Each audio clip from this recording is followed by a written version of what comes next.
خطبہ مسنونہ کے بعد قرآن پاک کی بہت ہی مشہور و معروف آیت کریمہ تلاوت کرنے کا شرف حاصل کیا۔ ارشاد ربانی ہے لقد جاءکم رسول من انفسکم عزیز علیہ، تحقیق کے اللہ کی طرف سے تمہارے پاس ایک نفیس ترین عزت والا رسول تشریف لے آیا۔ صرف رسول نہیں آیا بلکہ رسول رب نے فرمایا، تنوین عزت کا فائدہ دیتا، عزت کا، یعنی جب فرما رہا ہے کہ تمہارے پاس اللہ کی طرف سے ایک عزت والا رسول تشریف لے آیا۔ یوں تو سارے نبی سارے رسول سب عزت والے ہیں، سارے نبی اور سارے رسول سب عزت والے ہیں، لیکن جب محبوب کی بات آتی ہے تو رب رسول کر کے عزت والا کر کے خطاب فرماتا ہے۔ گویا رب ہمیں ارشاد فرما رہا ہے کہ عزت والا رسول آیا ہے، تو اب تم جب کبھی بھی جب بھی میرے مصطفیٰ میرے محبوب کا ذکر کرنا تو عزت اور تعظیم و تکریم کے ساتھ کرنا ہے نا، عزت اور تعظیم و تکریم کے ساتھ کرنا، یوں نہ جیسے چاہا ویسے کر دینا، سو کر کے اٹھا، منہ نہ دھویا ہاتھ نہ دھویا بیٹھ گئے، بلکہ ادب و احترام جذب و احتشام کے ساتھ میرے محبوب کا میلاد منانا، ان کے میلاد ان کے ذکر کی محفل سجانا، عزت کے ساتھ تعظیم کے ساتھ ادب کے ساتھ تکریم کے ساتھ، یہ قرآن ہمیں دے رہا ہے۔ قرآن نے کہا، آج لوگ کہتے ہیں قرآن میں کیا میلاد کا ذکر ہے، دیکھیے ہم سے بہتر قرآن میلاد پڑھ رہا ہے۔ ہم کیا پڑھیں گے رسول کا میلاد، قرآن میلاد پڑھ رہا ہے۔ میلاد کا ذکر یہ آیت کریمہ میں ہے، بہت ساری آیتیں ہیں، یہ بھی اس کی ایک آیت ہے، آیت میلاد یہ بھی ہے کہ رب نے فرمایا تحقیق کے آ گیا تمہارے پاس ایک عزت والا رسول اللہ کی طرف سے، اللہ کی طرف سے تمہارے پاس ایک عزت والا رسول آیا، رسول کی آمد کا ذکر قرآن نے کیا، یہ بھی تو میلاد مصطفیٰ ہے، یہی تو میلاد مصطفیٰ ہے۔ ہم نے بتایا نا کہ میلاد کہتے کسے ہیں، میلاد کہتے ہیں جس میں میلاد مولود سے ہے، مولود کا معنی آتا ہے پیدائش کی جگہ، پیدائش کا وقت، پیدائش کی گھڑی، پیدائش کا مہینہ، پیدائش کا ذکر، پیدائش کے وقت، ولادت کے وقت کے معجزات، ارحاسات اور اس وقت کے جو واقعات ہیں اس کے ذکر کو کرنا، یہ بھی میلاد مصطفیٰ ہے۔ ہم میلاد میں کیا کرتے ہیں، کیا ناچ گاتے ہیں، کیا بھانگڑے ڈالتے ہیں، کیا ڈانس کرتے ہیں، کیا ہم ڈی جے بجاتے ہیں، بولیے نا، نہیں نا، یہ سب نہیں ہوتا ہے نا، تو پھر ہم کیا کرتے ہیں، رسول کا ذکر کرتے ہیں، رسول کی آمد کا ذکر کرتے ہیں، کیسے آپ کی تشریف آوری ہوئی اس کا ذکر کرتے ہیں، رسول کی شان کیا ہے یہ بیان کرتے ہیں، رسول کی عظمت کیا ہے یہ بیان کرتے ہیں، رسول کے معجزات کیا ہے یہ بیان کرتے ہیں، رسول کی ولادت کے وقت آمد کے وقت کے ذکر و حالات بیان کرتے ہیں، یہی تو میلاد ہے۔ اور قرآن اسے بیان کر رہا ہے، قرآن اسے بیان کر رہا ہے۔ آج دیکھیے احادیثوں میں سرکار کی ولادت کی احادیثیں ہیں کہ نہیں، بولیے تو ہے یا نہیں؟ صحابہ نے جو سرکار کی ولادت کے واقعات ہے اور جو بھی اذکار ہے یہ ہم تک کیسے پہنچا، بولے کیسے پہنچا، حدیثوں سے، بولیے نا کیسے پہنچا، حدیثوں سے، نماز کے احکام، روزے کے احکام، زکات کے احکام، حج کے احکام ہم تک کیسے پہنچا، حدیثوں سے ہے نا۔ اب بیان کس نے کیا، کیا ڈائریکٹ ہم نے مصطفیٰ سے سنا، بولیے کیا ڈائریکٹ ہم نے مصطفیٰ سے سنا، اپنے نبی سے ڈائریکٹ سنا، یا ہمارے اوپر الہامی کیسے تعلیم ہوگی ہمیں معلوم پڑ گیا، نہیں نا۔ یہ ساری چیزیں سارے احکامات صحابہ نے بیان کیے، صحابہ نے بیان کی، نماز کے احکامات جو کچھ بھی ہے صحابہ نے بیان کیا، اور وہ صحابہ سے تابعین ائمہ مجتہدین اور محدثین مفسرین سے ہوتا ہوا ہم تک کے پہنچا، ہے نا، یہی سلسلہ ہے نا، بولیے نا بھائی، اس میں کوئی اختلاف نہیں نا۔ اسی طریقے سے نماز کے مسائل ہم تک پہنچے، اسی طریقے سے روزے کے مسائل پہنچے، اسی طریقے سے حج کے مسائل پہنچے، اسی طریقے سے زکات کے اگر صحابہ بیان نہ کرتے تو بتا یہ مسائل ہم تک پہنچتا نہیں پہنچتا. پتا کیا چلا؟ صحابہ نے بیان کیا. جب صحابہ نے بیان کیا اس کا مطلب یہ ہے کہ صحابہ بھی نماز پڑھتے تھے، ہے یا نہیں؟ صحابہ نے جو چیز کو بیان کیا اور کوئی کہے نماز کے مسائل ہمیں تک پہنچا، کوئی کہے صحابہ نماز نہیں پڑھتے تھے، یہ ماننے والی بات ہے؟ بولیے، یہ غلط ہے نا. صحابہ نے نماز کے مسائل بیان کیا، احکامات بیان کیے، ہم تک کے صحابہ سے ہوتا ہوا ہم تک پہنچا. اس کا مطلب ہے صحابہ نماز، روزے کے احکام مسائل بیان کیے، اس صحابہ کے ذریعے رسول نے جو مسائل بیان کیے صحابہ کے ذریعے ہم تک تو پہنچا. اس کا مطلب ہے صحابہ روزہ، صحابہ نے حج کے مسائل اور اس کا بیان کیے، احکام بیان کیے، ہم تک صحابہ کے ذریعے پہنچا. اس کا مطلب ہے صحابہ نے حج، زکات کے مسائل، جو بھی احکامات ہے دینی، یہ سب سارے مسائل سرکار نے جو بیان کیا صحابہ کے ذریعے ہم تک پہنچا. صحابہ سے تابعین، تبع تابعین اور امام مجتہدین اور محدثین مفسرین اور علماء کرام کے ذریعے ہم تک کے پہنچا. ابھی ہم تک ہے نا، ہم تک پہنچا. اس کا مطلب یہ ہے کہ تمام جو احکامات، جو مسائل، جو شریعت صحابہ نے بیان کیا وہ سب پہ ان کا عمل تھا.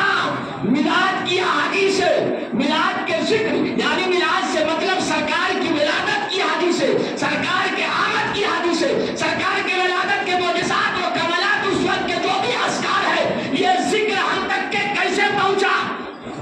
بولیے، حدیثوں سے پہنچا. حدیث جب صحابہ نے بیان کیا تب تو ہم تک کے پہنچا. اس کا مطلب یہ ہے کوئی اگر کہے صحابہ نے میلاد نہیں منایا، میلاد نہیں پڑھا، میلاد کا ذکر نہیں کیا، غلط ہے. اگر جب تک کہ وہ ذکر کرتے نہیں، ولادت کی حدیث ہمیں معلوم نہیں پڑتی. اس کا مطلب یہ ہے صحابہ نے میلاد منایا ہے، جبھی تو ذکر کیا ہے، ہم تک کے پہنچا ہے. سمجھ میں آ گئی نا بات؟ صحابہ نے بھی میلاد منایا، منایا ہے، جبھی تو سرکار کی جو ولادت کی حدیثیں ہیں، باتیں ہیں، معجزات ہیں، وہ ہم تک کے پہنچا. ہمیں معلوم ہے آج حدیث کی کتابوں میں وہ لکھی ہوئی ہے. اگر صحابہ بیان نہ کرتے، صحابہ ان واقعات، ان باتوں کو بیان نہ کرتے تو پھر ہم تک یہ باتیں نہیں پہنچتی. پھر کوئی کہنے والا کہہ سکتا تھا. لیکن جب صحابہ نے بیان کیا ہے اور کوئی کہے صحابہ نے میلاد نہیں منایا تو کیا ماننے والی بات ہے؟ یہ تو وہی ہو گیا کہ صحابہ نے نماز نہیں پڑھنے والی بات ہو گئی. اور جب انہوں نے احکامات بیان کیے، مسائل ہم تک کے پہنچائے، ان کے ذریعے ہم سے ملا، تو پھر وہ نماز کیسے نہیں پڑھیں گے؟ اسی طریقے سے میلاد کا ذکر ہے، میلاد کے واقعات ہے، یہ ہم تک کے انہی کے ذریعے پہنچا ہے، انہی سے ہوتا ہوا پہنچا ہے. تو پھر صحابہ کیسے میلاد نہ منائیں گے اور میلاد نہ پڑھیں گے؟ ہاں یہ بات ہے کہ وہ حالات الگ تھے. جو شکلیں ہیں میلاد کی ہماری، یہ شکلیں وہ شکلیں الگ تھی. میلاد وہ بھی مناتے تھے، میلاد ہم بھی مناتے تھے. ہم دور کے لحاظ سے، اس دور کے لحاظ سے میلاد کا جشن مناتے تھے، میلاد کی محفل منعقد کرتے تھے. ہم اپنے دور کے لحاظ سے کرتے ہیں، ہے نا. اب کوئی کہے کہ بھائی ایسے جیسے تم مناتے ہو، یہ اس طریقے سے صحابہ نے نہیں منایا ہے، تو ان سے کہا جا سکتا ہے کہ بھیا یہ بتاؤ میلاد اصلاً منانا جائز ہے کہ نہیں ہے؟ تو جب میلاد اصلاً منانا جائز ہے تو ہمیں اصل مل گیا کہ میلاد منانا چاہیے، میلاد کی محفل سجانا چاہیے، خوشیاں منانا چاہیے. اب طریقے دور کے لحاظ سے بدلتے رہتے ہیں. اس وقت صحابہ نے ایسی پکی مسجد میں نماز نہیں پڑھی، پنکھوں میں نماز نہیں پڑھے، اے سیوں میں نماز نہیں پڑھی. آج کیوں لگاتے ہو مسجدوں میں ایسیاں؟ کیوں لگاتے ہو مسجدوں میں پنکھے؟ کیوں مسجدوں میں ٹائلس ماربل لگاتے ہو؟ کیوں لگاتے ہو؟ مت لگاؤ. صحابہ نے تو نہیں پڑھی نا، صحابہ نے تو اے سی نہیں لگائی، صحابہ نے تو مسجد میں ٹائلس ماربل نہیں لگائے، کیوں لگاتے ہو؟ مت لگاؤ. کہو کہ بھائی یہ کہو کہ نئی ایجادات ہے، جب ہم گھر کو سجاتے ہیں تو مسجد کو کیوں نہ سجائے؟ اس لیے مسجد کو اچھے سے اچھا اور عمدہ خوبصورت بناتے تاکہ لوگ نمازی نماز پڑھ رہے ہیں تو ان کا دل لگے، ان کا دل لگے. ورنہ ایسی کنکر ان کے پتھر چھوڑ دیں گے کوئی نماز پڑھنے بھی نہیں آئے گا. تو یہ دور کی نئی ایجادات ہے. تو بھیا جس طریقے سے یہ ساری چیزیں دور کی نئی ایجادات ہے، ہمارا جو طریقہ میلاد ہے وہ بھی نئی ایجادات ہے، وہ بھی دور کی وجہ سے نئی ایجادات ہے. اصلاً میلاد صحابہ نے منایا ہے، رسول نے منایا ہے، یہ ساری چیزیں قرآن و احادیث سے ثابت ہے نا، یہ ساری چیزیں۔ دوسری بات یہ ہے کہ دیکھیں آج تاریخوں میں واضح مسئلہ ہے کہ یہ 18 تاریخ کو 12 تاریخ کو یہ تاریخ، یہ تو تاریخوں کے الجھن میں وہ پڑے یا وہ اس کے بارے میں سوچے جو مناتا ہو۔ جو میلاد مناتا ہی نہیں اس سے 8 یا 12 سے کیا مطلب ہے؟ کوئی مطلب ہے؟ بولیے نا، جو میلاد منائے ہی نہیں اس کے لیے 8 یا 12 سے کیا مطلب ہے؟ وہ ایک الجھن پیدا کرنا چاہتا ہے ہمارے نوجوانوں کے دلوں میں، ذہن میں خدشات پیدا کرنا چاہتا ہے کہ نہیں 8 کو مناؤ، 8 کو سرکار آئے ہے، تم 12 کو کیوں مناتے ہو؟ ارے بھیا ٹھیک ہے تم 8 مانتے ہو نا، تم 8 کو منا دو، ہم قبول ہے، ہم تمہارا ساتھ دیں گے، تم 8 کو مناؤ، ہم تمہارا ساتھ دیں گے، ہم تمہارا ساتھ دیں گے، لیکن نہیں، وہ منانا نہیں چاہتے ہیں۔ دوسری بات یہ ہے کہ اب جیسے کہ دیکھیے وہ یہاں پہ ہمارے یہ دلشاد معلوم ہے، یہ ہمیشہ ہر جمعہ کا محرم کے ہمارے سارے تقاریر اور ویڈیوز یہ یوٹیوب پہ ریکارڈنگ ہے اور لائیو چلتا ہے، اس میں بھی بہت ساری باتیں، اس میں بارہویں شریف کے موقع سے شب بارہویں کی میری تقریر تھی، اس میں کچھ باتیں ہوئی تھی، میرے ایک استاد نے اسے دیکھا تو کہا بیٹا آپ نے جواب تو اچھا دیا ہے، لیکن ہاں ایک بات یاد رکھنا، کبھی بھی سوال و جواب ہو تو غیر مقلد یا جو بھی بدعقید آئے بیچ مجلس میں نہیں، انہیں آپ کہو کہ آپ آؤ سوال یا جواب کرنا، میری مسجد آؤ، میری مسجد آؤ۔ یہ خدشات پیدا پروگرام کو خراب کرنا چاہتے ہیں، لیکن آپ نے جواب اچھا دیا۔ رہی بات یہ ہے کہ انہیں سمجھاؤ اور انہیں یہ کہو کہ بھیا میلاد کی ثبوت، میلاد کے ثبوت تمہیں لینے سے پہلے تمہاری میلاد کی ثبوت اسے چاہیے جو میلاد منانے والا ہو۔ تمہارے اوپر تو میلاد ہے ہی نہیں، تمہارے اوپر تو میلاد منانا ہے ہی نہیں، کیونکہ تمہارے اوپر تو توبہ فرض ہے۔ میلاد منانا مومنوں کے لیے ہے، میلاد منانا مومنوں کے لیے ہے، مومنوں پر رب نے احسان کیا، مومنوں کو حکم دیا خوشیاں مناؤ، تو یہ خوشیاں میلاد مومن منائیں گے، جو مومن نہیں ہے ان کے لیے میلاد ہے نہیں۔ ان سے پہلے آپ یہ کہے بھائی پہلے تم توبہ کرو، توبہ کر لو، پھر آؤ پھر میں ثبوت دیتا ہوں۔ توبہ پہلے کرو، تمہارے اوپر پہلے توبہ ضروری ہے، پھر میلاد منانا ضروری ہے۔ توبہ جب کیا ہی نہیں، بدعقید کی بھری ہوئی عقیدہ وہی ہے، ایمان صحیح ہے ہی نہیں، میلاد منانے سے کچھ نہیں ہونے والا ہے۔ میلاد وہ منائے گا نہیں، وہ خدشات پیدا کرے گا۔ تو یہ میلاد منانے والا تو اس کے خطبات میلاد النبی میں اشرف علی تھانوی صاحب ہی لکھتے ہیں۔ میں ابھی ہر جمعہ کو کچھ نہ کچھ ان کے مولانا سے حوالہ دیتا ہوں کتاب کے نام کے ساتھ، چاہے تو وہ دیکھ لے، خطبات میلاد النبی اور یہ اشرف علی تھانوی صاحب کی لکھی ہوئی ہے۔ اس کتاب میں انہوں نے لکھا ہے کہ جو سرکار کی میلاد پر آمد پر خوشیاں نہ منائے وہ مسلمان نہیں۔ ہمارا مولانا نے لکھا، انہیں کا مولانا لکھا جنہیں وہ حکیم الامت کہتے ہیں، انہیں کا مولانا نے لکھا سرکار کی آمد پر جو خوشیاں نہ منائے وہ مسلمان نہیں ہے، کیونکہ نص قطعی سے ثابت ہے، قرآن سے ثابت ہے خوشیاں منانا، خوشیاں منانے کا حکم قرآن نے دیا ہے۔ تو وہ کہتے ہیں جو خوشیاں نہ منائے وہ مسلمان نہیں۔ بھیا ہم خوشیاں اس لیے مناتے ہیں کہ ہم مسلمان ہیں، اور خوشیاں منا کر ہم یہ ثابت کرتے ہیں ہمارا ایمان بھی مکمل ہے، ہمارا اسلام بھی مکمل ہے۔ ہم خوشیاں منا کر یہ ثابت کرتے ہیں ہمارا ایمان بھی مکمل ہے، ہمارا اسلام بھی مکمل ہے۔ تو یہ ساری باتیں چند باتیں جو آپ کے گوش گزار تھی میلاد النبی پر وقت میں نے رکھ دیا۔ میرے بھائیوں، میرے آقا صلی اللہ تعالیٰ علیہ وسلم کہ جب آمد ہوئی تو بہت سارے معجزات، کمالات اور واقعات رونما ہوئے ہیں، بہت سارے۔ حضرت حسان بن ثابت فرماتے ہیں میں 7 سال کا تھا، میں 7 سال کا تھا۔ حسان بن ثابت کہاں پیدا ہوئے؟ مدینہ میں، اور وہ مدینہ میں رہنے والے صحابی ہیں۔ وہ فرماتے ہیں جب میں 7 سال کا تھا کہ اچانک ایک دن صبح کے وقت ربیع الاول شریف 12 ربیع الاول کو ایک یہودی عالم اپنی عبادت گاہ میں پہنچا، چیخنے چلانے لگا، اے لوگو، اے یہودیو، آؤ آؤ آؤ آؤ، ادھر آؤ ادھر آؤ۔ لوگ دوڑ پڑے، کیا ہوا کیا ہوا؟ صبح صبح چلا رہے ہو، صبح صبح چلا رہے ہو، کہا آج کی شب، آج کی نبی آخر زمان اس دنیا میں تشریف لا چکے ہیں. نبی آخر زمان اس دنیا میں تشریف.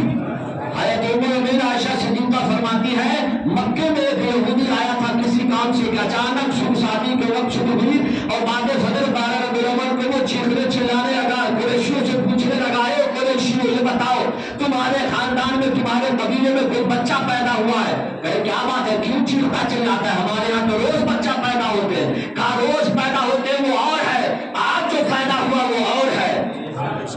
آج جو پیدا ہوا وہ اور ہے. کہا پتہ لگاؤ کون بچہ پیدا ہوا. لوگوں نے پتہ لگایا. کہا آج تو ہم میں سے کسی کے گھر پیدا نہیں ہوا. ہاں عبداللہ کے گھر عبداللہ کا بیٹا عبد المطلب کا پوتا پیدا ہوا ہے. کہا چلو اس بچے کو دیکھا جائے.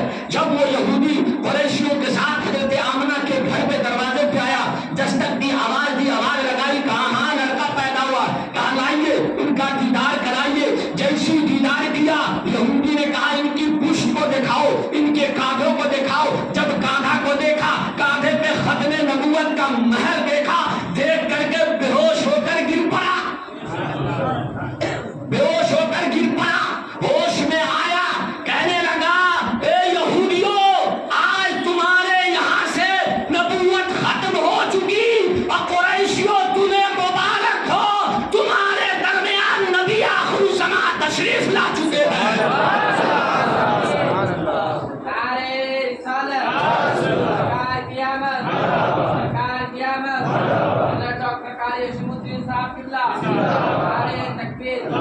یہودی کہتا ہے لوگوں نے پوچھا یہ بتاؤ تمہیں پتا کیسے چلا یہ بچہ نبی آخر الزمان ہے؟ کہا سنو روز ستارے نکلتے ہیں لیکن وہ اور ہے. لیکن رات جو ایک ستارہ نکلا تھا وہ اور ستارہ نہیں بلکہ وہ ستارہ تھا جسے رب تبارک و تعالی اپنے نبی کی ولادت پر نکالتا ہے. رات میں نے وہ ستارہ دیکھا, میں سمجھ گیا نبی آخر الزمان کی آمد ہو گئی ہے. لوگ کہتے ہیں تم لائٹنگ لگاتے ہو, کہاں سے لگاتے ہو؟ نادان, رب نے اپنے محبوب کی ولادت پر آمد پر تارے جگمگائے ہیں. ارے ہم تارا نہیں جگمگا سکتے, ہم لائٹنگ لگا کر جشن مناتے ہیں.